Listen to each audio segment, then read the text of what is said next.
Hello friends, আমি এখন চলে এসেছি কলকাতায় মিলেনিয়াম পার্কে। মিলেনিয়াম পার্ক গঙ্গার পাড়ে একটি পার্ক, যেটি তৈরি হয়েছিল 1999-এ এবং গঙ্গা সৌন্দর্যায়নের ফার্স্ট ফেজের একটা দৃষ্টান্ত এক্সাম্পল এখানে দেয়া আছে।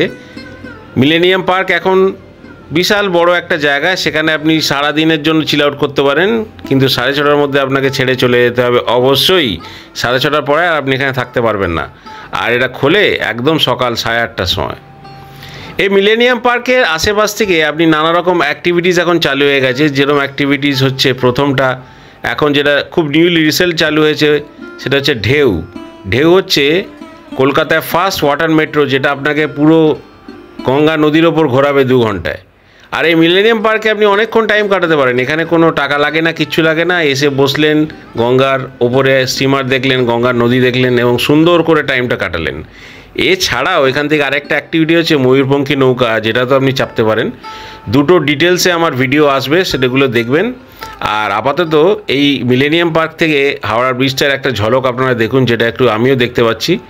পার্কটা খুবই শান্ত জায়গা, এখানে বসে অনেকক্ষণ টাইম কাটাতে পারবেন।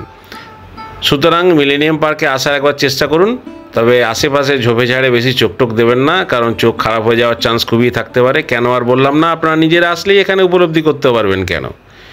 তো মিলেনিয়াম পার্কে আসুন এবং মিলেনিয়াম পার্কে এসে যেসব রাইডসগুলো হচ্ছে এখানে, যেমন আপনাদের বললাম ওয়াটার মেট্রো, ঢেউ নামে এবং যেটা ময়ূরপঙ্খী নৌকো, এই দুটোই চাপার চেষ্টা করুন, খুব সুন্দর লাগবে। তো চলুন ভেতরটা একটু দেখি মিলেনিয়াম পার্কের কীরকম বসার জায়গা। তো এখানে মেনলি আমি অনেকজন হাইকোর্টের উকিলদের দেখছি, এটাও তাদের চিল আউট করার জায়গা, কারণ কাছেই হাইকোর্ট। তো এখানে এসে টাইম বিভিন্ন রকমভাবে কাটাতে পারেন। অনেক ভালোও কাটবে, অনেক খারাপও কাটবে, আবার অনেক মাঝারিভাবেও কাটবে। তো চেষ্টা করে দেখবেন রেস্ট্রিক্টেড আইসাইট রেখে ভালোভাবে কাটাবার জন্য। মিলেনিয়াম পার্কের ব্যাপারে এই থেকে আর কিছু বলার নেই, কারণ এটা রিল্যাক্সেশন আর গঙ্গাতে হাঁটবার জন্য একটা খুব ভালো জায়গা। তো আসলে এখানে চেষ্টা করবেন এটা লম্বা ওয়াক নিয়ে আবার নিজের ভেহিকেল করে ফেরত আসবেন। তবে গঙ্গার যে স্টিমারগুলো এবং অ্যাক্টিভিটিসগুলো যেগুলো তৈরি হয়েছে মিলেনিয়াম পার্ক থেকেই ছাড়ে, কারণ কাউন্টারগুলো মেনলি এখানে, আর আশেপাশে কিছু খাবার জায়গাও ভালো আছে। পার্কিং স্পেসও যথেষ্ট ভালো, সেখানে আপনারা পার্কিং করতে পারেন গাড়ি রেখে, এবং বাইকের পার্কিংও আছে। তো আমি খানিকক্ষণ ঘুরলাম মিলেনিয়াম পার্কে, ঘুরে দেখলাম এবং আপনাদের দেখালাম